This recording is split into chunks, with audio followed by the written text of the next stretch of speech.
السلام علیکم ورحمۃ اللہ وبرکاتہ۔ امید کرتا ہوں کہ آپ حضرات خیریت سے ہوں گے۔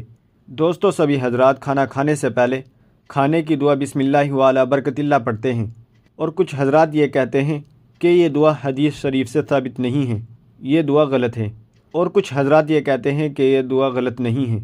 تو آئیے اس کی جانکاری کے لیے میں آپ حضرات کے سامنے دارالعلوم دیوبند کا فتویٰ پیش کر رہا ہوں۔ چنانچہ کسی سائن نے دارالعلوم دیوبند سے سوال کیا ہے، کھانے کی دعا بسم اللہ وعلی برکت اللہ پڑھنا صحیح ہے یا غلط؟ اگر غلط ہے تو صحیح دعا کیا ہے؟ حدیث کی روشنی میں جواب ملاحظہ فرمائے۔ تو چلیے دیکھتے ہیں دارالعلوم دیوبند نے اس کا کیا جواب دیا ہے۔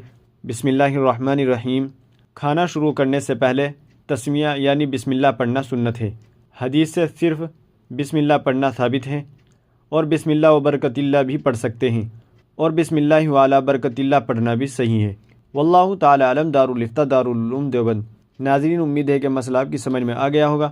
ویڈیو کو زیادہ سے زیادہ شیئر کر دیجیے گا، اور ہمارے چینل کو سبسکرائب بھی کر دیجیے گا۔ تو چلیے پھر ملتے ہیں کسی دوسری ویڈیو میں۔ السلام علیکم ورحمۃ اللہ وبرکاتہ۔